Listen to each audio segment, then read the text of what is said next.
Ini saya akan merangkum film yang berjudul The Oz. Film ini menceritakan pasukan Belanda yang berusaha menguasai negara kita. Meski Presiden Soekarno menyatakan Indonesia telah merdeka, tapi niat Belanda tidak akan mudah, karena Laskar Pejuang kita akan melawan mereka dengan serangan gerilya. Indonesia merdeka! Tanpa berlama-lama, langsung saja kita ke alur ceritanya.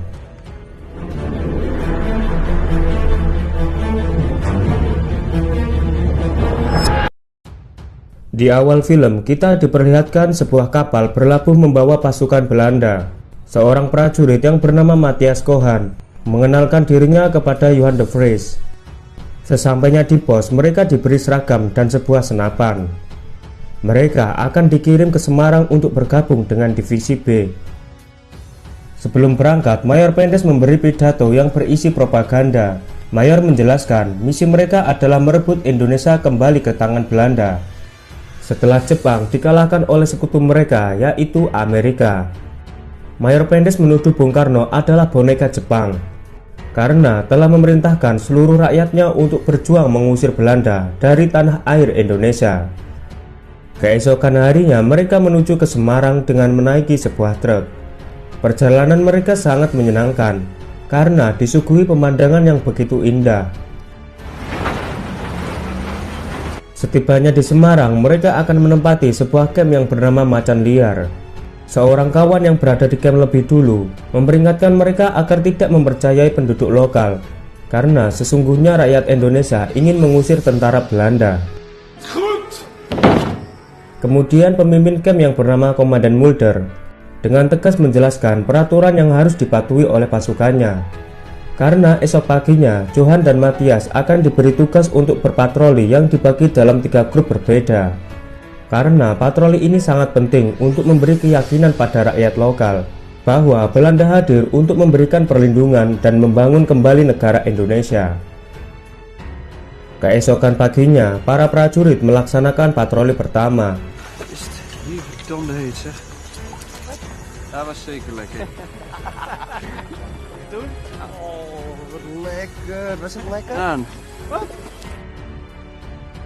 Hingga mereka bertemu dengan seorang petani. Lalu Johan menanyakan keberadaan orang-orang yang dianggap mencurigakan.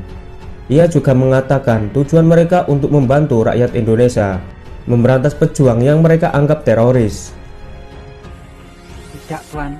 Saya tidak melihat. Sesampainya di sebuah perkampungan, mereka disambut oleh bapak-bapak. Ia mengatakan jika di desa ini masih aman dan tentram.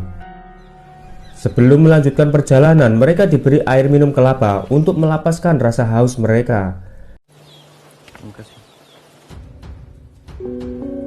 Kemudian regu patroli sampai di sebuah perkebunan yang diolah Belanda. Seorang penjaga di sana mengatakan bahwa selama 3 bulan menjaga perkebunan tidak pernah ada kejadian apa-apa. Kemudian mereka masuk ke dalam ruangan yang sebelumnya pernah dijadikan markas tentara Jepang. Ternyata perkebunan ini dulunya bekas milik keluarga bangsawan. Dan tiba-tiba mereka mendengar suara tembakan. Rupanya para prajurit telah menembak seekor monyet, lalu dipanggang sebagai santapan malam mereka. Di depan api unggun mereka menghabiskan malam bersama.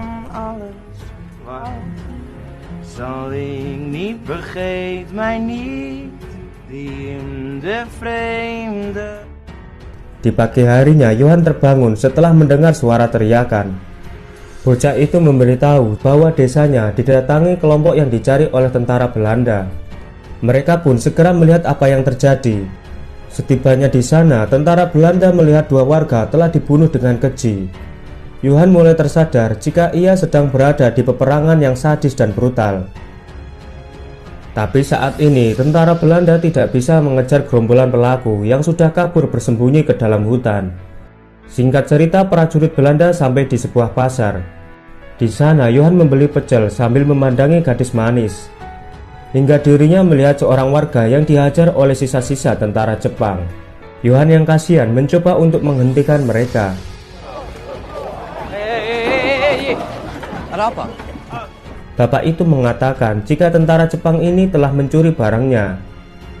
Tak lama seorang perwira bernama Raymond Westerling datang dengan menodongkan pistol di kepala perwira Jepang. Ketegangan pun terjadi saat mereka saling menodongkan senjata. Raymond dengan kepercayaan dirinya terus mengancam perwira Jepang itu agar segera pergi.